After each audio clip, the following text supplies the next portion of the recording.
चलाना, मुझे सत्कर्म कराना, मेरे आत्मबोध को सही मार्गदर्शन देना। मेरे मित्र, मैं अक्सर कहा करता हूं कि टूटी हुई टहनी ही पतवार बनती है, चिंगारी भड़क कर ही अंगार बनती है। रौंदी गई हो बेबस समझकर जिस मिट्टी को, वही मिट्टी एक दिन ऊंची मीनार बनती है। भले ही देखने में आप थोड़े लगते हो, अच्छे रास्ते पर चलने वाले लोग, आपने दूध देखा होगा, दूध का बड़ा सा एक टैंकर दूध ले ले, उसको डाल दे कढ़ाई में, गर्म करने लगे, या मशीन आता है, देखे होंगे आप लोग, मशीन से मलाई निकाला जाता है, मशीन में डालिए, बहुत सारा टैंकर का दूध होगा। क्या एक टैंकर, जितना टैंकर दूध उतना टैंकर मलाई निकलेगा? कभी नहीं निकलता है। आप बहुत सारा दूध चढ़ा दीजिए आग पर, छेना फाड़ दीजिए उसका, क्या जितना दूध होता है उतना किलो छेना होता है? उसको जला के खोआ बना दीजिए, क्या जितना दूध होता है उतना खोआ होता है? कभी नहीं होता है।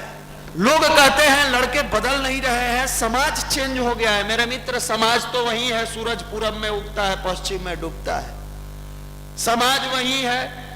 सुबह बचपन में आपने जन्म लिया, क्लास 1 से पढ़ाई शुरू की है और अंत तक जहां तक आपको पढ़ना है पढ़िएगा। हमारी मानसिकता विकृत हो गई है, तो व्यक्ति जिस कलर का चश्मा लगाता है दिन उसी जैसा लगता है। आप कभी काला चश्मा लगा के बाइक चलाइएगा, कड़ा धूप होगा फिर भी लगेगा कि पूरा छा ही छा है, कहीं धूप है ही नहीं। तो जब इंसान के आंखों में जिस तरह की धूल पड़े रहते हैं, जिस तरह के चश्मा लगा रहता है, दुनिया वैसी ही नजर आती है। हमारे खिड़की में अगर एक, आप लोग कहानी भी पढ़े होंगे, एक व्यक्ति की शादी होती है, उसकी पत्नी आती है, डेली सुबह में उठती है, पड़ोसन के घर में झांकती है, देखती है, अपने पति से बार बार कहती है, अरे देखिए ना, पड़ोसन के घर में काफी लोग गंदे गंदे कपड़े को सूखने के लिए डाल देते हैं। एक दिन बेचारा उसका पति सुना, दूसरा दिन सुना, तीसरा दिन सुना, वो इग्नोर करता था, क्योंकि वो जानता था कि उसके पड़ोस के घर में कपड़े गंदे नहीं है, वास्तविकता कुछ और है जो इसको दिख नहीं रहा है, लेकिन पड़ोस के घर का कपड़ा गंदा दिख रहा है। 3-4-5 दिन के बाद बेचारा उठा, जब कही कि देखिए ना, पड़ोस का आज भी पड़ोसन जो कपड़ा पसारी है गंदा ही है, धोती क्यों है?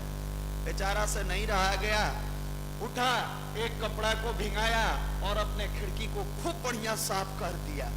फिर घूम के उधर से आती है, कहती है, देखिए ना, लगता है हम लोग का बात आज सुन ली थी, कपड़ा एकदम साफ नजर आ रहा है। वो हंसता है, कहता है उसका कपड़ा गंदा नहीं था, दुर्भाग्य है आज इस दुनिया की गंदगी हमारे अंदर है और दुनिया गंदी नजर आती है। उस व्यक्ति का, उसका कपड़ा गंदा नहीं था, तुम्हारा खिड़की गंदा था, जो उसकी कपड़ा को गंदा तुम नजर आए। जैसा खिड़की गंदा रहेगा, कपड़ा कैसा नजर आएगा? गंदा ही नजर आएगा। खिड़की साफ रहता, बगल वाले कपड़ा साफ दिखाई देता। तो इंसान के अंदर की इंसानियत गंदा हो रही है और बार बार कह रहे हैं जमाना गंदा हो गया, दुनिया गजब हो गया है। आजकल बाल बच्चा बात ही नहीं मानता है। बाल बच्चा को आपने वैसा दिया।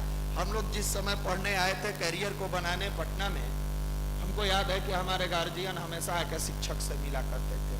हम एज ए टीचर एक बात बता रहे हैं, आज के डेट में साल में कम से कम 2500-3000 लड़के हमारे इंस्टीट्यूट से एक साल में निकलते हैं, लेकिन हम तलाशते हैं कि कोई गार्जियन हमसे मिलने आए और पूछे कि मेरा बेटा कैसा पढ़ता है, मेरा बेटा कितना देर पढ़ता है और मेरा बेटा का परफॉर्मेंस क्या है।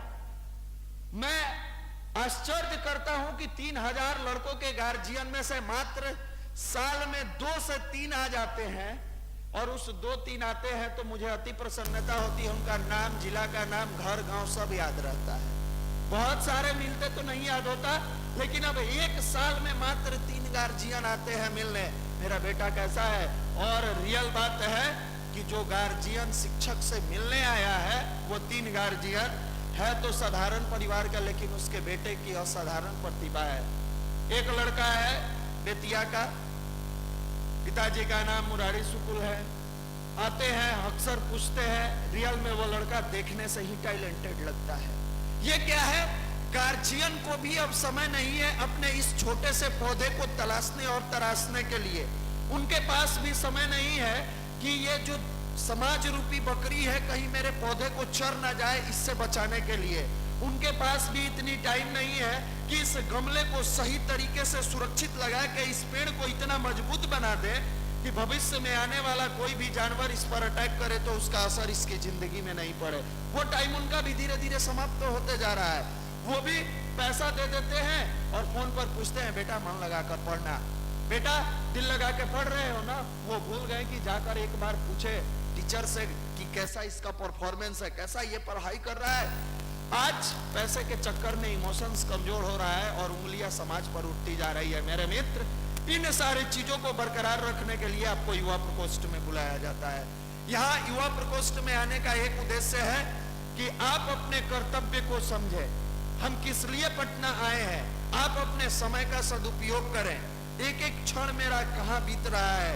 आप अपने कैरियर में आने वाले बाधाओं को दूर करने के लिए मानसिक रूप से मजबूत रहें।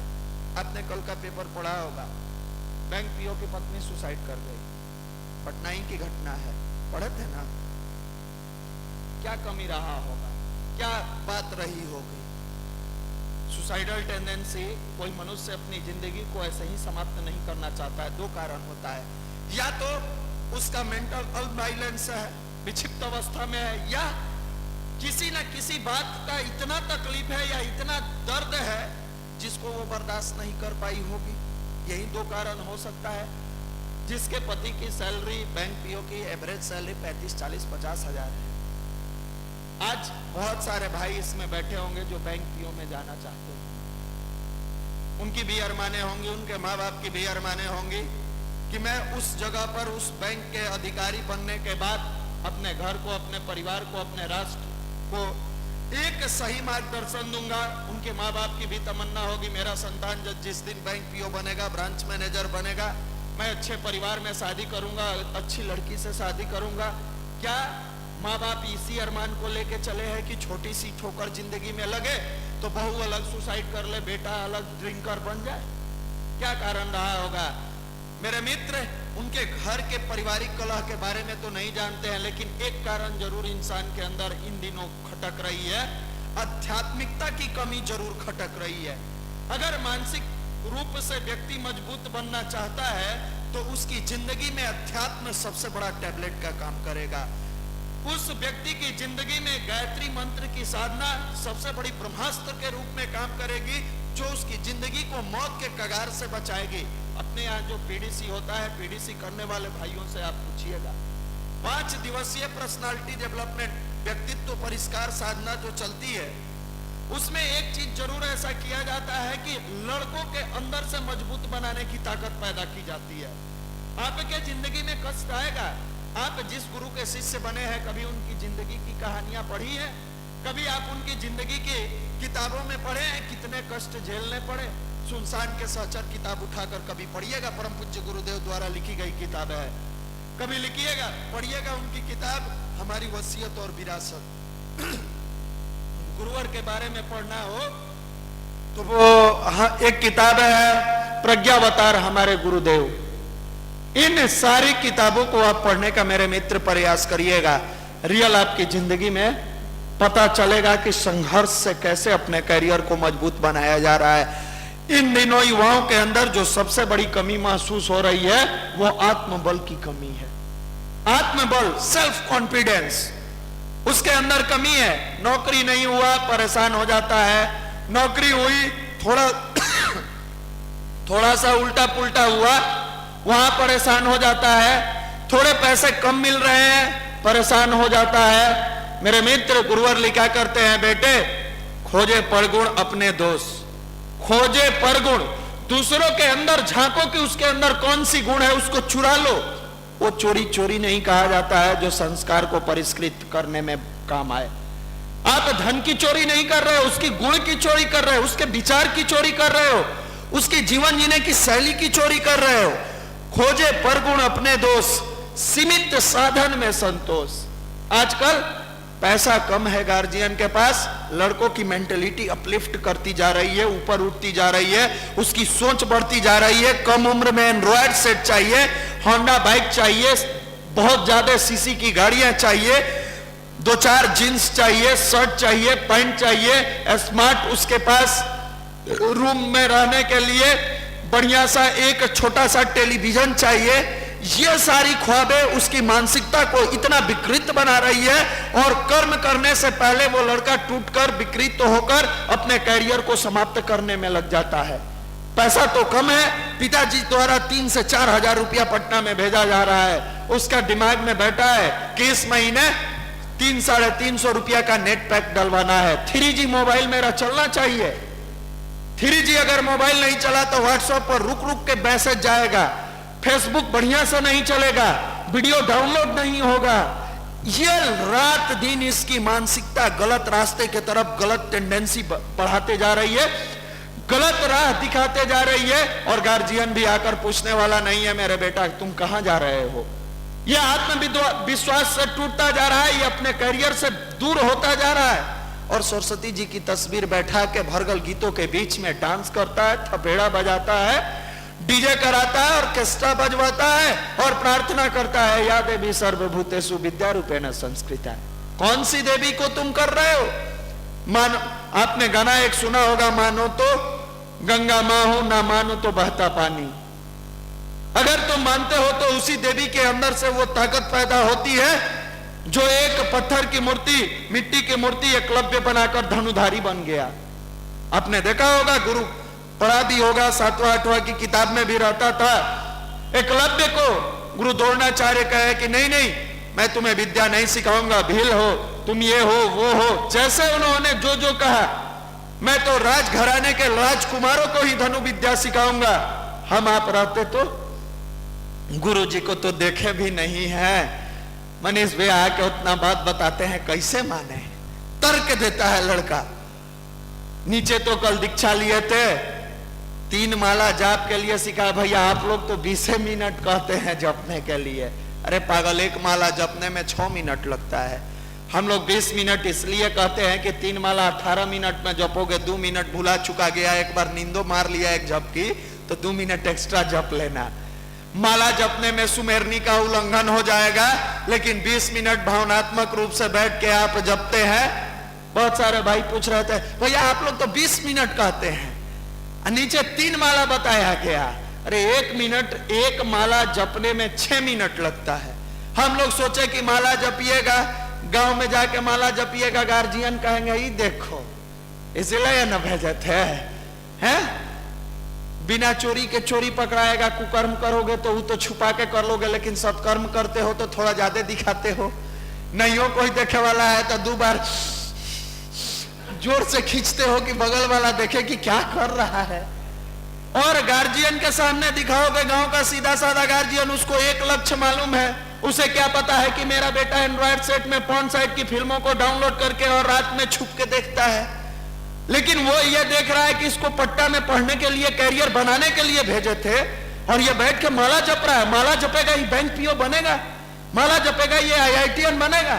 अब वही बाप के पास बैठ के अगर घंटों तुम बतिया हो, विराट कोहली का गजब परफॉर्मेंस था, टेस्ट में मजा आ गया, वो साथ देंगे। साथ में बैठ के वो भी साथ देंगे। ना ना एकदम सही कह रहे हो, पटना में जाके बताओ। जानते हैं कुछ दिनों बाद देखिएगा पापा, जो भी टीचर होंगे, इंस्टीट्यूट चलाने वाले होंगे, उनके पास इतना अच्छा बोर्ड होगा, पापा भी खुश होंगे, हमारा बेटा बढ़िया स्कूल में, बढ़िया इंस्टीट्यूशन में पढ़ता है। ये नहीं पूछेंगे बेटा तुम पढ़ते तो बढ़िया इंस्टीट्यूशन में हो, गेन कितना किए हो। इससे मतलब नहीं है। क्लास कर रहे हो, क्लास में लेने की कैपेसिटी बढ़ रही है नहीं, लेकिन 20 मिनट अगर ध्यान करते देख लिए, भारी आफत हो जाता है। ग्रामीण इलाकों में भारी परेशानी है। जिनके गार्जियन अगर थोड़े बहुत अध्यात्म से जुड़े हुए हैं, वो आत्मसंतुष्टि, उनके अंदर एक विश्वास होता है कि चलो मैं थोड़ा सा परमात्मा पर विश्वास करता था, थोड़ा सा भगवान को मानता था, मेरा बेटा अब मान रहा है, इसके साथ जरूर अच्छा होगा। उस परिवार के लड़कों को दिक्कत नहीं है जिनके पिता और माता के अंदर ही अध्यात्म का बीज पड़ा हुआ है। लेकिन वैसे माँ बाप जो दूर दूर तक भगवान को कुछ नहीं मानते हैं, नास्तिक है और नास्तिकता के हर बातों को अपने तरीके से परोसते हैं, वो बार बार कहते हैं अरे यार तुमको किस लिए भेजा था, इसी सब करने के लिए। आप भी सोचे कि पापा भेजे थे पढ़ने के लिए, ये सब हम गलती से लगता है युवा प्रकोष्ठ में जाकर फंस गए। ये सब हमें नहीं करना चाहिए। धीरे धीरे ये लड़का डाइवर्ट होते जाता है। और डाइवर्सन के बाद मेरे मित्र, इतिहास उठाकर आप देखो इस पटना का, ऐसे ऐसे लोग मिले जो आके गर्व से कह रहे हैं हम तो 2002 से सर रहते हैं पटना में। 2002 से क्या हुआ? नहीं कुछ हुआ, लेकिन कुछ ना कुछ तो हो ही जाएगा। देखिए सचिवालय सहायक निकला हुआ है, अभी भी भरोसा है 2002 यानी लगभग आयु 30-32 साल हो गई होगी आराम से। आप लोग तो आए होंगे कुछ 2008 में, कुछ 12 में, कुछ 13 में, कुछ 14 के जनवरी फरवरी में वो आए हैं 2002 से। मेरे मित्र एक बात याद रखना, युवा प्रकोष्ठ में आने का एक ही उद्देश्य है, तुम अपने कर्मों को ठीक कर लो। युवा पूछता है मेरा धर्म क्या है, तो युवा का धर्म एक है, अपने कर्म के प्रति वफादार बनो, यही युवा का धर्म है।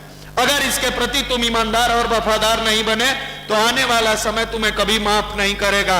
गुरुवर के एक मिशन का अपना गाना है, यह राह नहीं है फूलों का, कांटे ही इस पर मिलते हैं, ले दर्द जमाने का बस हिम्मत वाले चलते हैं।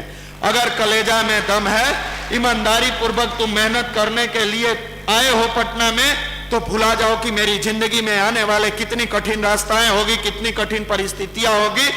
आप आए किस लिए हो, किस लिए पटना में कदम रखे हो?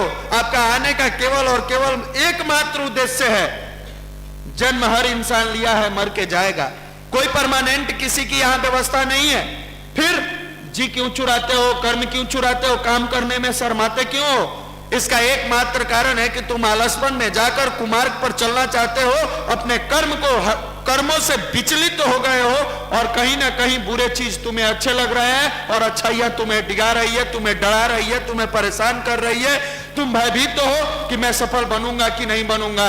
मेरे मित्र, इसी भय में अर्जुन हमेशा त्रस्त रहता था, ये युद्ध मैं जीतूंगा कि नहीं जीतूंगा, जीतूंगा तो कैसे जीतूंगा, मेरी विजय होगी कि नहीं होगी।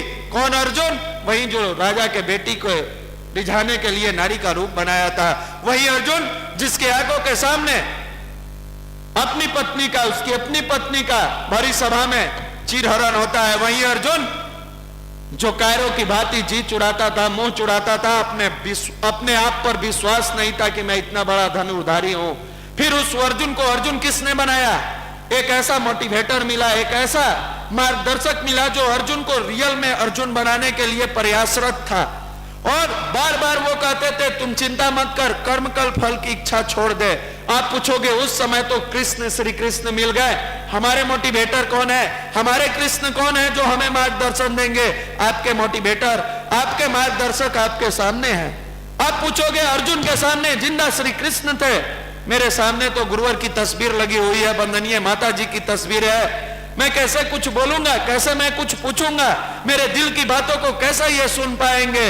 मेरे मित्र, जब 20 मिनट मेडिटेशन में पूरे भाव से तन्मयता पूर्वक अपने आप को डुबाते हो, मालिक से प्रार्थना करते हो, हे मालिक न मैं रहूं न मेरी आरजू रहे, बस तू रहे, तेरी आरजू रहे, उस समय ये परमात्मा आपकी दिल की आवाज को सुनता है, उस समय आपकी अंतर वेदना को सुनता है। आपने सुना तो दिया, सुनने के बाद उस मेडिटेशन के माध्यम से, कॉस्मोस की एनर्जी के माध्यम से आपके बॉडी में ऑब्जर्वेंस होता है। ये कंप्लीट साइंस है, ये अध्यात्म जो मेडिटेशन है ये कंप्लीट साइंस है। वो ऑब्जर्व करके आपकी मानसिकता को निगेटिविटी से पॉजिटिव रास्ते पर ले चलता है। आपकी ग्रेविटेशनल पावर, ग्रेविटेशन है, पैर उठाओ, कुछ भी उठाओ, गुरुत्वाकर्षण का जो सिद्धांत है तो वो आपके मस्तिष्क में पॉजिटिव गुरुत्वाकर्षण का सिद्धांत, निगेटिव जो भी ऑरा होगा आपसे धीरे धीरे कटता चला जाएगा, दूर हटता चला जाएगा, भागता चला जाएगा, पॉजिटिव चीज आपके अंदर आते चले जाएंगे। आप वही लड़का हो जो घंटों सोया करते थे, लॉज में उठने में शर्म आता है, लेकिन एक बार आके युवा प्रकोष्ठ में आपने पीडीसी किया। बहुत सारे भाइयों ने अनुभव में लिखा, मैं सुबह सूर्योदय होने से पहले उठ जाता हूं। बहुत सारे भाई वही हैं जो 3 घंटा पढ़ने में कतराते थे, आज के डेट में वो 8 से 10 घंटा पढ़ाई करते हैं। बहुत सारे भाई वही हैं जिन्हें सुपर सही तरीके से 2 शब्द बात करने में शर्म आती थी। गुरु का कार्य करते करते, गुरु के बातों को, झोला पुस्तकालय को चलाते चलाते यहाँ युवा प्रकोष्ठ के बारे में बताते बताते उनकी टोंग, उनकी बाणी, उनकी ओज, उनकी तेज धीरे धीरे प्रखर होती जाती है। फिर पूछेंगे मेरी जिंदगी में आने वाली समस्याओं का समाधान कैसे होगा, कैसे होगी मेरी जिंदगी की समस्या का समाधान। परम पूज्य गुरुदेव लिखा करते थे, बेटे मैं जितनी भी पुस्तकों को लिख के जा रहा हूं ये देव प्रतिमाएं हैं, जिस समय तुम्हें ज्ञान की जरूरत पड़ेगी तुम्हें मिलता चला जाएगा। परमात्मा के साथ जब भी जुड़ो मेरे मित्र, दिल से जुड़ो। बार बार आदरणीय मनीष भैया कहा करते हैं कि दिमाग दुनिया में लगाओ लेकिन भगवान के पास बैठकर दिमाग नहीं, दिल से जुड़ने का प्रयास करो।